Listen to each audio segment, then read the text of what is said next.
영국에 가면 그 리버풀이라고 하는 도시가 있어요. 리버풀. 영국의 리버풀에는 영국의 그 국립미술관이 있습니다. 워크 미술관이라고 하는데 저거 건물인데요. 아주 1800년대에 세워진 미술관인데 저 미술관에는 정말 진귀한 그림들이 많이 소장이 되어 있습니다. 근데 저 미술관에서 모든 이들의 이목을 사로잡는 한 가지 그림이 있습니다. 그 그림이 바로 이 그림인데요. 폼페이가 화산이 폭발해서 이제 폼페이 도시가 폐허가 될 때를 배경으로 그린 그림이에요. 저거 폼페이 시내로 들어가는 이제 그 문인데 문에 병사가 창을 들고 이렇게 서고 있죠. 근데 저 그림을 가만 그 성 안에 한번 들여다보시죠. 이 그림을 통해서 메시지를 전하는 거거든요. 그 성 안에서 지금 어떤 일이 벌어지고 있는 거죠? 화산이 폭발해서 베스비우스 화산이 폭발해서 용암이 막 쏟아지고 그 용암이 막 성 안에 떨어지는 거예요. 그 뜨거운 화산재가 막 성문으로 지금 밀려 내려오는 거예요. 저 폼페이 도시가 베스비우스 화산이 서기 79년도에 폭발했거든요.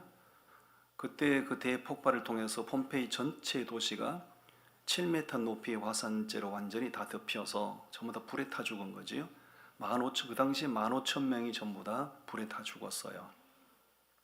그 뜨거운 용암이 막 쏟아지고 화산재가 막 성문을 향해서 밀려 내려오는 그런 상황인데 아비규환의 현장이죠.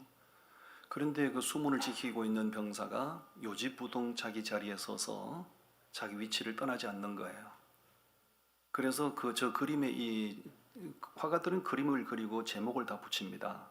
저 그림은 콘트라라고 하는 유명한 화가가 그린 그림인데 그림을 그리고 나서 제목을 충성이라는 제목을 붙였어요. 저 그림의 제목이 충성입니다. 그러니까 저 그림을 통해서 우리에게 전달하고 싶은 메시지는 뭐죠? 충성이 어떤 건지에 대해서 그림을 통해서 메시지를 전하는 거예요. 충성은 다른 게 아니고 어려운 일이 닥쳐와도 내가 있어야 할 자리에 그 자리에서 내가 해야 될 일을 묵묵히 감당하는 거, 그걸 충성이라고 하는 겁니다. 살다 보면 예상치 못한 위기의 순간이 닥쳐올 수도 있잖아요. 예상치 못한 위기의 순간이 닥쳐오면 사람이 당황을 하죠. 그렇지만 충성하는 사람은 예상치 못한 위기의 상황이 닥쳐와도 내가 있어야 할 그 자리에 서 있는 겁니다. 그걸 가리켜 충성이라고 하는 거예요. 다른 사람들이 성 안이 지금 아비규환의 현장으로 지금 돌변하고 있고 사람들은 살아남기 위해서 지금 그 성을 탈출하기 바쁜데 병사는 자기 위치에 그대로 서서 자기 역할을 감당하는 거죠. 그게 바로 충성이라는 것이죠.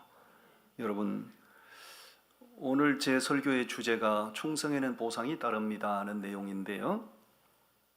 오늘 현대 교인들에게 나타나는 심각한 현상이 있습니다. 그건 바로 충성 없는 신앙생활을 너무나 당연시한다는 거죠. 여러분, 성경을 보면 신약도 그렇고 구약도 그렇고 하나님은 우리에게 무수히 헌신을 요구하시고 순종을 요구하시고 충성을 명하십니다. 그런데 하나님은 우리에게 헌신을 요구하시는데 우리는 헌신하지 않는 신앙생활을 하려고 그러고 하나님은 우리에게 무수히 순종을 요구하시는데 우리는 순종 없는 신앙생활을 당연시하고 하나님은 우리에게 끊임없이 충성을 요구하시는데 충성 없는 신앙생활이 너무 당연하다는 거죠.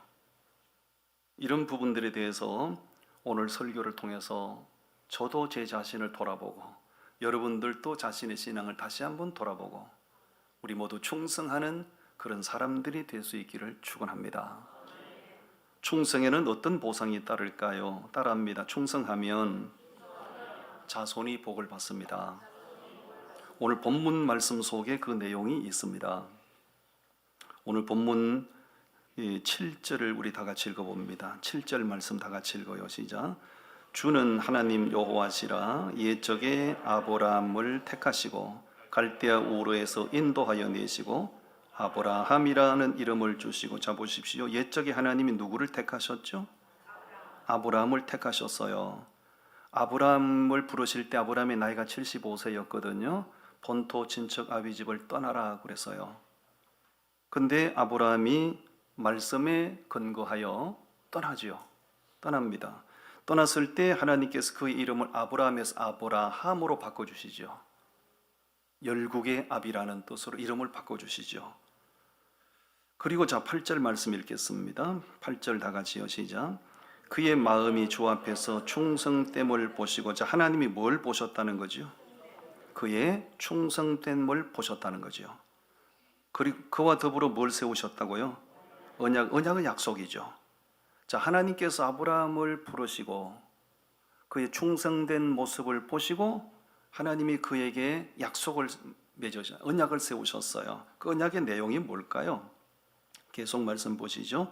그와 더불어 언약을 세우사 가나안 족속과 헷 족속과 아모리 족속과 브리스 족속과 여보소 족속과 기르가서 족속의 땅을 그의 씨에게 주리라. 누구에게 주리라? 그의 씨에게 주리라. 아브라함의 자손들에게 그 여러 이방 족속들이 살고 있는 그 땅 가나안 땅을 그들 다 내쫓아내시고 그 적과 꿀이 흐르는 가나안 땅을 아브라함의 아브라함의 자손들에게 기업으로 주겠다고 하나님 약속하셨다는 거죠. 8절 말씀 하반절을 보시죠. 씨에게 주리라 하시더니 그 말씀대로 어떻게 하셔요? 그 말씀대로 이루셨습니다. 할렐루야. 여러분 가나안 땅에는 거기 기록된 것처럼 이방 족속들이 차지하고 살고 있었어요. 자기들 땅이 아닌데 이방인들이 살고 있었어요. 가나안 땅을 일컬어 젖과 꿀이 흐르는 땅이라고 말합니다. 그 땅을 하나님께서 아브라함의 충성된 모습을 보시고 하나님 아브라함과 언약을 맺었어요. 내가 너의 충성됨을 보았기 때문에 너의 씨에게 저 가나안 땅을 내가 기업으로 주겠노라고. 무엇 때문에 아브라함의 자손들은 가나안 땅을 누구 때문에 그 땅을 기업으로 받게 된 거지요? 아브라함의 충성된 모습 때문에.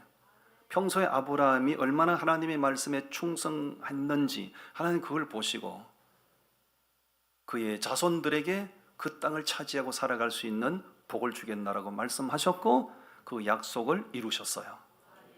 아멘. 여러분 아브라함의 순종의 정도, 아브라함의 충성의 정도는 우리의 통념을 뛰어넘는 것이었죠. 아까 우리가 읽었던 말씀처럼 그는 원래 갈대아 우르에 살고 있던 사람이었습니다. 이미 그의 나이는 75세가 됐습니다. 그때 하나님께서 아브라함에게 너는 본토 친척 아비 집을 떠나서 내가 너에게 지시할 땅으로 가라고 말씀. 너무나 막연하지요.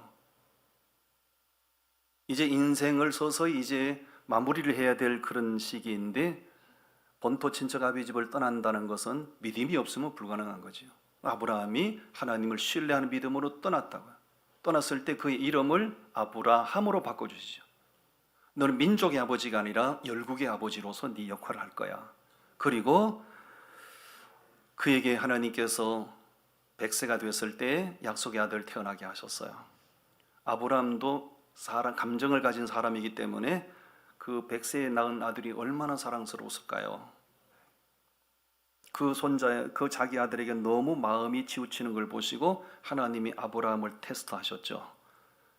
네 자식을 모리아 땅으로 가서 번제물로 바쳐라.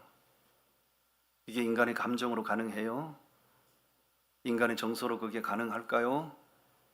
절대 가능치 않습니다. 근데 아브라함은 오케이, 하나님 말씀이면 그렇게 할게요. 그 아들을 번제물로 바치러 가지요.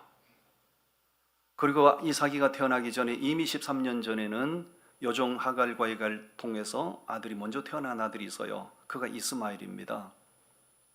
진짜 약속의 아들이 태어나니까 그게 주장스러운 거예요. 약속의 아들이 아닌 이스마엘이 약속의 아들 이삭이를 자꾸 구박하잖아요. 그것 때문에 집안에 분쟁이 생겨요. 하나님이 아브라함에게 말씀하세요. 13년 전에 태어난 이스마엘은 약속의 아들이 아니야. 그와 그 어미를 내쫓아라고. 어떻게 내쫓아요? 잘나도 내 자식, 못나도 내 자식인데. 그런데 아브라함은 하나님이 명하시면 그렇게 할게요. 그의 의미인 하갈과 이스마엘을 내쫓죠. 이러한 하나님께 보여진 이런 아브라함의 모든 모습을 하나님은 고스란히 다 지켜보셨다는 거죠. 그리고 하나님이 말씀하시는 그 아브라함의 충성된 모습을 보고 내가 저 가나안 땅을 너의 자손들에게 기업으로 줄 거야. 그리고 하나님은 신실하신 하나님이기 때문에 그 약속을 이루어 주셨어요. 아브라함 때문에 누가 복을 받았어요? 그의 자손들이 복을 받았습니다. 따라하십시다. 따라합시다. 자손이 복 받기를 원하시면 당신이 충성하세요. 아멘입니까? 아멘. 여러분, 사람에 대한 충성은 잘하면 결과가 따라올 수 있고요, 잘못하면 충성이 아니라 오히려 배신감으로 잠 못 이루는 일을 겪을 수도 있어요. 사람에 대한 충성은 그렇습니다. 근데 우리 하나님은 너무나 신실하신 분이기 때문에 하나님을 향한 충성은 절대로 헛되지 않습니다. 반드시 하나님께서 그에 대한 보상을 주시는 줄 믿습니다. 저는 미국 살다 온 사람이기 때문에 미국에 그 소위 말하면 메이저 대학교가 있어요. 하버드 대학이 있고요, 스탠포드 대학이 있고요, 버클리 대학이 있고요, 뭐 엄청난 메이저 대학이 있죠. 그건 아무나 못 가는 학교죠. 그 소위 말하면 그 메이저 대학교에 한국 학생들 포함해서 전체 중국, 베트남, 인도 다 합쳐서 전체 아시안 학생이 약 15% 정도 돼요. 그에 비해서 그 메이저 대학교의 32%가 유대인들의 자녀들이에요. 무슨 얘기를 알아들으시나 모르겠네. 여러분, 미국에서 유대인들이 차지한 인구 분포는 0.5%, 지극히 소수 민족이에요. 전체 미국의 0.5%밖에 되지 않는 유대인, 그 소수 민족이 메이저 대학의 32%를 다 장악을 하고 있는 거예요. 아브라함의 자손들이 복을 받은 거 맞죠? 여러분, 노벨상을 받은 사람들 가운데 75%가 다 유대인들인 거 알고 계시지요? 우리 노벨상 하나 받으면 뭐 경사가 난다고 그러잖아요. 근데 지금까지 역대 노벨상을 받은 사람들 중 75%가 다 유대인들이에요. 이스라엘은 국토는 작지만 전 세계적으로 미치는 이 유대인들의 파워는 어마무시한 거죠. 유대인들이 올 수도 되면 미국은 다 마비가 되는 거예요. 그만큼 유대인들이 파워가 있어요. 그 유대인들이 가지고 있는 그 파워는 하나님께서 주신 복이죠. 유대인들의 자녀들이 왜 그렇게 복을 받은 거죠? 누가 충성했기 때문이죠. 그의 조상인 아브라함이 충성했더니 하나님께서 그 충성됨을 보시고 그의 씨에게, 그 자녀들에게, 후손들에게 그렇게 복을 주신 줄로 믿어요. 이런 과정들, 이런 말씀들을 통해서 우리에게 주는 확신이 있습니다. 아까 얘기했처럼 사람에 대한 충성은 배신으로 돌아올 수가 있어요. 그런데 하나님께 대한 충성은 절대로 배신이 아니고 반드시 보상으로 결과를 주십니다. 저는 하나님 앞에 기회가 주어지는 대로 정말 많이 심으려고 해요. 왜? 우리 부모가 아무것도 심어 놓으신 게 없기 때문에. 우리 부모님이, 우리 할아버지, 할머니 아무것도 심어 놓으신 게 없고 하나님 안 믿었으니까. 제 아버지, 어머니도 하나님 안 믿는 분이셔서 그렇게 우리 아버지 94세에 돌아가셨는데 그렇게 장수하시면서도 하나님 앞에 심어 놓은 게 아무것도 없네요. 그러다가 돌연변이처럼 제가 은혜를 받고 하나님의 사람이 됐어요. 부모님이 아무것도 심어 놓은 것이 없으니 부모가 한편 원망스럽기도 하지요. 그렇지만 부모 원망하는 건 자식의 도리가 아니지요. 나부터라도 열심히 심어야 된다. 심어 놓으면 내가 살아가는 당대에 하나님이 보상을 주시면 땡큐고, 아니면 내가 심어 놓으면 내 아들, 딸, 손자, 손녀들이 그 열매를 거둘 거야. 저 안에는 확신이 있습니다. 그러므로 누가 뭐라고 하든지 간에 저는 하나님이 감동 주시면 바로 순종이고 하나님이 감동 주시면 바로 충성입니다. 아멘. 옛날에 이런 일이 있었다고 그래요. 옛날에는 부잣집에 머슴들을 많이 거느리고 살았잖아요. 머슴들이. 부잣집에 두 명의 머슴이 살았는데 수년 동안 그 주인을 위해서 이제 일을 머슴살이를 하는데 이 두 종이 머슴이 너무 다른 거예요. 한 모습은 주인이 있으나 없으나 그냥 묵묵히 맡은 일에 충성하는 스타일이고, 한 모습은 잔머리가 너무 발달해가지고 주인이 있으면 일하는 척, 없으면 그냥 땡땡이 치는 거죠. 주인이 그걸 다 아는 거지요. 몇 년 지난 다음에 이제 주인이 두 모섬을 불러놓고, 자네들 우리 집에 와서 수년 동안 참 수고 많이 했네, 참 고생 많이 했네, 이제 내 집을 떠나서 더 좋은 집으로 가면 좋겠노라고. 그런데 내일이면 자네들이 이제 떠날 건데 오늘 밤에 새끼줄을 좀 많이 꽈놓고 가면 좋겠다. 옛날엔 새끼줄을 다 꽈잖아요. 그러니까 말없이 충성하던 모섬은 이렇게 생각합니다. 뭐 여태까지 내가 열심히 충성했는데 내일이면 이 집을 떠날 텐데 마지막으로 끝까지 내가 잘해드리고 가자. 밤새 새끼줄을 꽈습니다. 근데 잔머리 굴리는 잔머리가 구단인 모섬은 더럽게 지랄 떨고 있네. 끝까지 부려먹네. 그러면서 불평 불만을 쏟아놓으면서 새끼를 대충 꼬다가 에이 더러워 던져버렸어. 주인이 돌아온 다음에 두 종을 불러서 새끼줄을 많이 꽈았는가? 예, 새끼줄을 이렇게 많이 꽈습니다. 충성된 종은 열심히 참참히 새끼줄을 꽈난 거죠. 잔머리 굴리는 종은 대충 꼬다가 던져버렸어. 자네들이 꼰 새끼줄 가져오게. 그리고 돈꾀를 열더니 자네들 새끼 마디마디마다 저 돈꾀를 원하는 데 다 꽂아가지고 가져가거라. 열심히 충성하던 종은 새끼줄 마디마다마다 다 꽂아가서 장가도 가고 집도 짓고 잘 살았다는 전설 따라 삼천리. 대충 잔머리 굴리던 종은 몇 마디 꼬다가 던져버렸으니까 꽂아갈 게 없어. 이게 누가 만들어낸 이야기이겠지만 이 이야기 속에 메시지가 있죠. 여러분, 하나님은 아브라함의 충성됨을 보셨다고 그러잖아요. 물론 아브라함은 그런 보상을 바라고 충성한 건 아니죠. 하나님의 말씀이니까 받들고 충성한 거죠. 그러나 하나님은 당신이 말씀하셨기 때문에 당신의 말씀에 그가 어떻게 반응하는지를 다 보신 거죠. 그의 충성됨을 보시고 그의 씨에게 가나안 땅을 주리라고 약속하셨고, 그의 충성된 결과로 자식들이 적과 꿀이 흐르는 가나안 땅을 기업으로 받은 줄 믿습니다. 열심히 충성하십시오. 열심히 충성하셔서 내가 충성한 내가 살아있는 동안에 복을 받으면 땡큐고, 내가 살아있는 동안에 그 복을 보상을 받지 못한다 할지라도 내 사랑하는 자손들이 내가 심은 대로 그 복을 거두는 은혜가 있기를 바랍니다. 아멘. 두 번째, 충성에는 어떤 보상이 따르나요? 충성하면 주인의 즐거움에, 주인의 상에 참여하는 영광을 누린다는 거예요. 마태복음 25장에서 그렇게 말씀하고 있어요. 우리 함께 보십시다.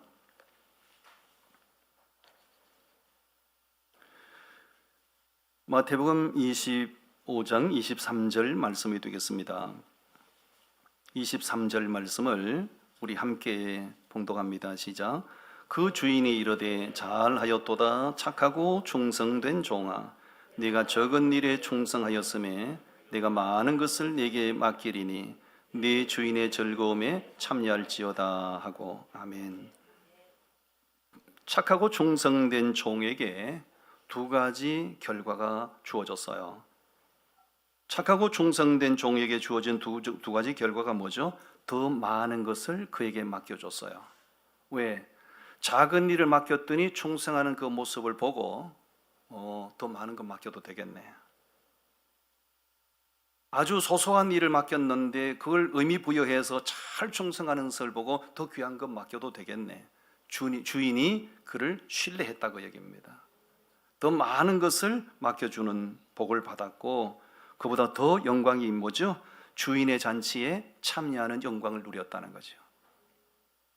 여러분, 종의 신분으로 주인의 사랑을 받는다는 것은 최고죠. 종인데 주인의 사랑을 받는다는 거 정말 귀한 복이죠. 그리고 주인이 먹고 마시는 그 상에 함께 참여하여 먹고 마신다는 거 최고의 영광이죠. 왜 그러냐면 2000년 전에 유대인 사회에는 상전과 종의 제도가 있었죠. 상전은 하늘이고 종은 땅이라는 개념이 있었어요. 그 당시에 집안에 있는 종들은 그저 집에서 농사철에 일하는 소나 나귀나 그렇게 인격적으로 취급을 받지 못했어요. 그렇게 소나 나귀 취급을 받던 종인데 그 맡은 일에 충성하는 것을 보고 주인의 신임을 받아서 더 많은 것을 맡게 되고 주인이 먹는 상에 참여하여 먹고 마시는 영광을 누렸다는 거죠. 아멘. 감히 낮고 천한 종에게 이 영광이 주어진다는 거, 종은 감히 상상하지 못했던데 충성했더니 그 영광이 자기에게 주어졌다는 것입니다. 할렐루야. 여러분, 우리도 맡은 일에 충성하면 반드시 주인의 즐거움에 우리가 참여하는 영광을 누리게 될 줄 믿습니다. 저는 이제 금년에 목회 40년 차 목회를 하고 있어요. 같은 일을 계속해서 반복하다 보니 이 목회 사역이라고 하는 것이 자칫 잘못하면 나도 모르게 타성에 젖기가 딱 좋은 거예요. 이리저리 그냥 교인들에게 그냥 대충 둘러대고 내가 그냥 원하는 대로 그냥 그렇게 막 즐기고 돌아다닐 수 있는 거 얼마든지 좋겠더라고요. 그런데 저는 그렇게 안 합니다. 저는 과거에도 그랬고 지금도 그렇고 제가 목회 사역을 그만두고 은퇴하는 날까지 저는 타성에 젖은 목회는 안 할 겁니다. 최선을 다할 겁니다. 왜? 하나님이 보고 계시니까요. 아멘. 여러분, 신도롬이란 말을 많이 들어보셨죠? 신도롬이라는 말은 한 가지 사실에 대해서 병처럼 번져나가는 현상을 신도롬이라고 그래요. 이걸 의학적인 용어, 사회적인 용어로는 정후군이라고 해요. 정후군. 여러분, 레밍 신도롬이란 말이 있어요. 레밍은 이게 토끼과에 속한 작은 동물이거든요. 이게 레밍은 습성이 뭐냐면 앞에 가는 한 마리가 어떤 행동을 하면 뒤에 따라가는 모든 레밍들은 똑같은 행동을 하는 거예요. 이게 레밍 신도롬이라고 하는 거예요. 우리 한국 사회에는 특히 레밍 신도롬 증상이 굉장히 심하죠. 예를 들면 최근에 우리는 한강 신도롬이 지금 일어나고 있어요. 한강 누구죠? 노벨 문학상을 받았죠? 좀 보시죠. 저 서울의 대형 서점에 한강이가 쓴 그 문학 노벨상을 받은 그 책을 구매하겠다고 하루 종일 줄을 서서 있는 모습이에요. 이런 현상을 가리켜서 한강 신도롬이라고 그래요. 여러분, 한강의 작은 아버지, 삼촌이죠. 한강의 작은 아버지가 국방대학원의 교수를 하시다가 퇴직하시고 지금 대전에서 지금 목회를 하고 계셔요. 친작은 아버지예요. 작은 아버지께서 자기 조카가 노벨상을 받은 것에 대해서 감사하면서도 매우 안타까운 마음을 필요하셨어요. 다 보신 분도 계시죠? 자기 조카 한강이 노벨상을 받은 것에 대해서는 집안의 영광일 수 있겠으나 어릴 때부터 자기 조카 한강이는 너무나 불쌍하고 너무 안타깝다는 거죠. 왜? 어려도 집안이니까 조카니까 성장 과정 다 봤을 거 아닙니까? 자기가 바라본 조카 한강이는 언제나 세상을 밝은 쪽으로 바라보지 않고 언제나 어두운 쪽을 바라보고 세상을 언제나 비관적으로 바라보고, 여러분, 작품이라고 하는 거는 글을 쓰는 사람은 자기 내면의 세계를 글로 표현하는 거고 그림을 그리는 사람은 자기 내면의 세계를 그림으로 그려내는 거예요. 한강이라는 사람의 작품은 자기 내면의 어두운 세계를, 비관적인 세계, 이런 것들을 글로 적어내는 사람이에요. 그래서 자기 조카가 너무 불쌍하다는 거예요.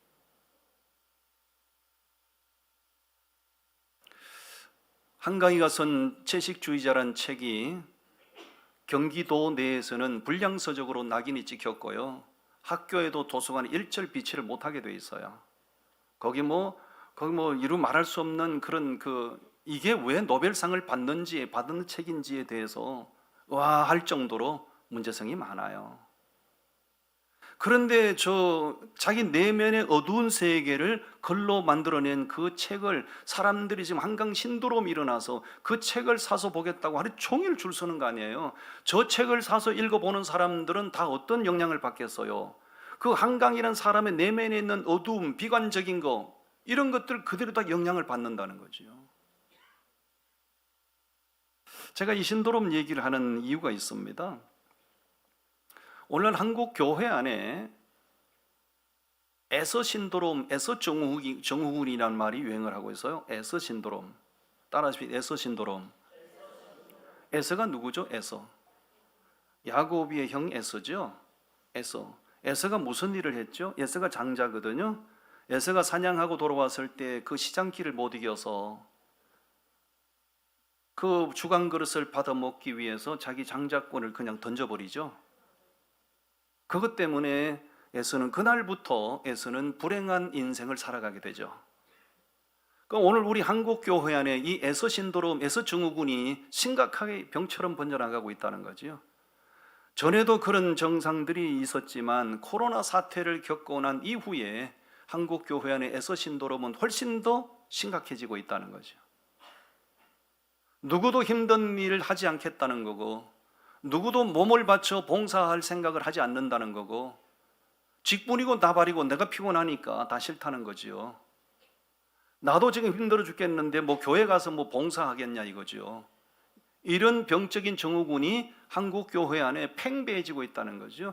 이게 한국 교회를 살게 하는 겁니까? 한국 교회를 망하게 하는 겁니까? 에서 증후군이 심각해진다는 얘기는 교회를 약화시키는 거고요.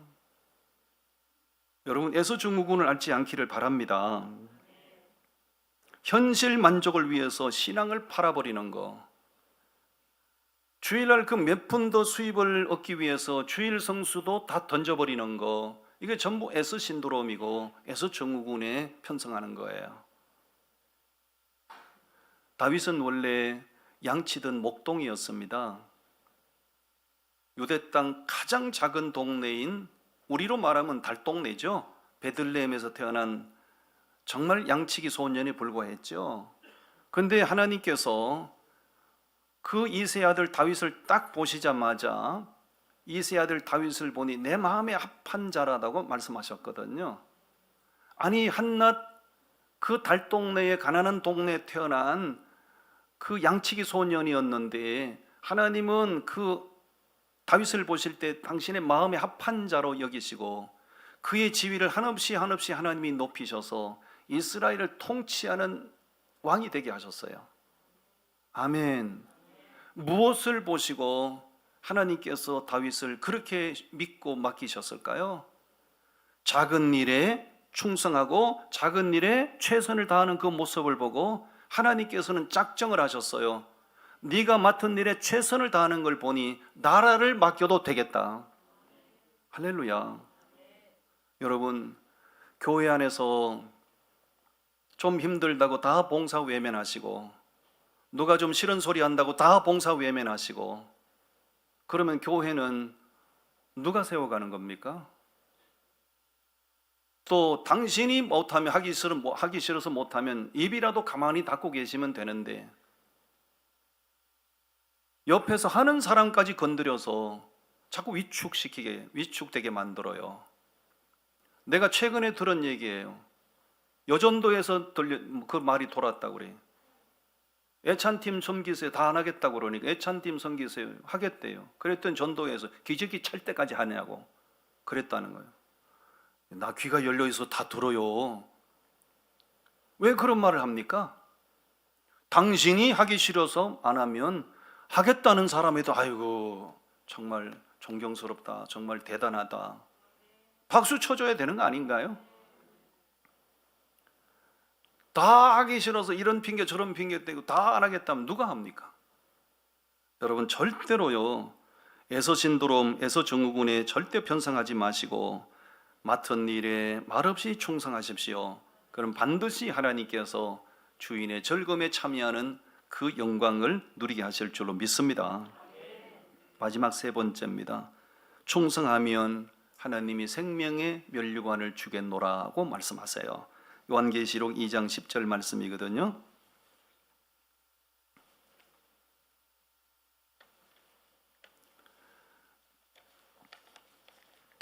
요한계시록 2장 10절 말씀 우리 다 같이 읽어요. 시작. 너는 장차 받을 고난을 두려워하지 말라. 볼지어다 마귀가 장차 너희 가운데에서 몇 사람을 옥에 던져 시험을 받게 하리니 너희가 10일 동안 환난을 받으리라. 네가 죽도록 충성하라. 그리하면 내가 생명의 관을 네게 주리라. 아멘. 이 말씀은 그 당시 소아시아에 있었 7교회 가운데 서머나 교회를 향하여 하나님이 주신 말씀이에요. 서머나 교회를 향하여 하나님이 주신 말씀인데, 죽도록 충성하라. 그리하면 뭘 주겠다고요? 생명의 면류관을 주겠노라고 말씀하셨어요. 여러분, 서머나 교회는, 서머나는 지금 튀르키 이즈밀입니다. 이즈밀. 서머나 교회는 폴리캅 교부가 심호하던 교회죠. 폴리캅 교부. 교부는 예수님의 제자를 사도라고 말해요. 사도들의 제자를 교부라고 해요. 그러니까 폴리캅 교부가 심호하던 교회가 서머나 교회입니다. 그 교회를 향하여 하나님께서 충성하면 생명의 면류관을 주겠다고 약속하셨어요. 폴리갑이 로마 제국의 회유에도 압박에도 굴복하지 않고 끝까지 믿음을 지키다가 이제 그 화형으로 순교를 당했죠. 불태워서 순교당했죠. 여러분, 죽도록 충성, 폴리갑은 죽도록 충성한 거예요. 죽도록 충성한다는 말의 의미는 두 가지입니다. 죽도록 충성한다는 말은 죽을 때까지 충성하라는 거, 죽을 힘을 다해서 충성하라는 거예요. 죽을 때까지 죽을 힘을 다해서, 그게 죽도록 충성하는 겁니다. 서로 좀 축원하실래요? 죽도록 충성하시죠. 죽으면 썩어질 몸뚱이인데 뭐 아껴서 뭐 하겠습니까? 죽도록 충성하는 자에게 생명의 면류관을 주겠다고요. 왜 그럴까요? 죽도록 충성은 아무나 할 수 있는 게 아니거든요. 죽도록 충성은 흔한 게 아니거든요. 여러분, 일시적인 충성은 너도 할 수 있고 나도 할 수 있어요. 흉내 내는 적당한 충성은 나도 너도 다 할 수 있어요. 그런데 죽을 힘을 다해서 죽을 때까지 충성하는 거는, 그거는 확실한 구원의 감격이 있는 사람만 할 수 있는 거예요. 그러므로 죽도록 충성하는 사람에게는 생명의 면류관을 주시겠다고 약속하시는 거죠. 러시아가 옛날에 황제들이 다스리는 나라였죠. 러시아는 황제들이 다스리는 나라였어요. 마지막 황제가 1917년에 죽어요. 러시아는 이제 황제 시대가 끝이 난 겁니다. 러시아 국민들이 자신들을 억압하고 탄압하던 황제가 이제 죽었기 때문에 이제는 우리에게는 자유가 왔나 보다 해서 완전히 러시아가 흥분의 도가니에 빠졌어요. 근데 이 지도자가 없었잖아요. 그때 러시아가 흥분의 도가니에 빠져 있고 갈팡질팡할 때 볼셰비키 혁명이 일어납니다. 그게 1917년도예요. 그 볼셰비키 혁명을 일으킨 사람 장본인이 레닌과 스탈린이죠. 레닌과 스탈린. 황제의 억압으로부터 이제 자유가 왔다고 좋아하는, 좋은 건 좋은데 지도자가 없다 보니, 방향성이 없다 보니 러시아 국민들이 우왕좌왕하는 사이에 혁명이 일어났고, 레닌과 스탈린이 그 혁명을 통해서 공산주의로 억압을 하기 시작하죠. 그 볼셰비키 혁명이 일어났을 때 제일 많이 희생된 사람들이 기독교인들이었어요. 기독교인들을 잔인하게 잡아서 죽이고 잔인하게 처형을 시켰어요. 엄청나게 많은 기독교인들이 레닌과 스탈린에 의해서 희생이 된 거죠. 난 우리나라가 지금 좌와 우로 나뉘어서 엉망진창입니다. 나라를 완전히 무정부 상태로 몰아가려고 하는 이 불을 보듯이 뻔한 이 야심에 국민들이 정신을 못 차리고 있어요. 나는 우리나라에 이런 안타까운 일이 발생하지 않기를 바라고 기도합니다. 그 마지막 온갖 잔인한 방법으로 기독교인들을 이제 탄압을 하는데, 10명의 기독교인들이 비밀리에 예배를 드리다가 체포가 된 거예요. 러시아는 겨울이 되면 정말 춥거든요. 영하 30도, 40도가 막 내려가잖아요. 예배 드리다가 10명의 기독교인들이 체포가 돼서 끌려나가서 며칠 동안 물 한 모금 주지 않고 먹을 일절 주지 않고, 그 추운 겨울에 얼음 구멍을 10개를 뚫었다고 그러잖아요. 옷을 홀라당 다 벗겨가지고 밧줄로 꽁꽁 묶어서 한 명씩 얼음 구덩이 속에다 집어넣는 거예요. 집어넣을 때 마지막 회유를 하는 겁니다. 그리고 옆에는 그 텐트를 천막을 쳐놓고 거기 산의 진미를 차려놓고 힘이 부릉부릉 나는 산의 진미를 차려놓고 한 명씩 집어넣을 때마다 당신이 예수 믿는 것을 포기하면 살려줄 거고 저 산의 진미를 먹을 자유를 주겠다고. 나는 그렇게 하지 않겠어. 얼음 구덩이 들어가 순교하고 8명이 다 희생이 되고 마지막 10번째 사람이 자기가 얼음 구덩이에 들어갈 참인데 나는 예수 믿는 거 포기할래요. 그 사람이 이제 살아났죠? 그리고 산의 진미를 먹는 자유가 주어졌어요. 그때 그를 얼음 구덩이에 집어넣고 형을 집행하던 공산당원이 잠깐만요. 저 사람이 들어갈 얼음 구덩이에 제가 들어갈게요. 기적 같은 일이 일어난 거예요. 아니 왜 당신이 왜 저 사람 대신해서 얼음 구덩이에 들어가려고요? 예, 저 사람이 나 예수 믿는 거 포기할래요 하는 순간에 환상을 봤는데 천사가 저 사람 머리에 씌워줄 면류관 가지고 내려오다가 저 사람 예수 부인하는 순간 천사가 되돌아가는 걸 봤습니다. 그러므로 내가 대신 죽고 그 면류관 내가 쓸게요. 이게 실제로 있었던 일이에요. 여러분, 죽도록 충성은 아무나 할 수 있는 게 아니에요. 가슴 속에 구원의 감격이 있는 사람이 하는 거예요. 죽도록 충성은 죽을 힘을 다해서 죽을 때까지 충성하는 거예요. 움직일 수 있거든, 걸을 수 있는 기력이 있거든 주일날 토요일날 나와서 담아내기라도 까시고, 움직일 수 있는, 걸을 수 있는 기력이 있거든 와서 시금치라도 좀 다듬으시고, 걸을 수 있는 기력이 있거든 쓰레기통이라도 좀 비우시고 충성하세요. 충성하시면 하나님께서 약속한 그 영광의 면류관 우리도 받아서게 될 줄로 믿습니다. 아멘. 기도하겠습니다.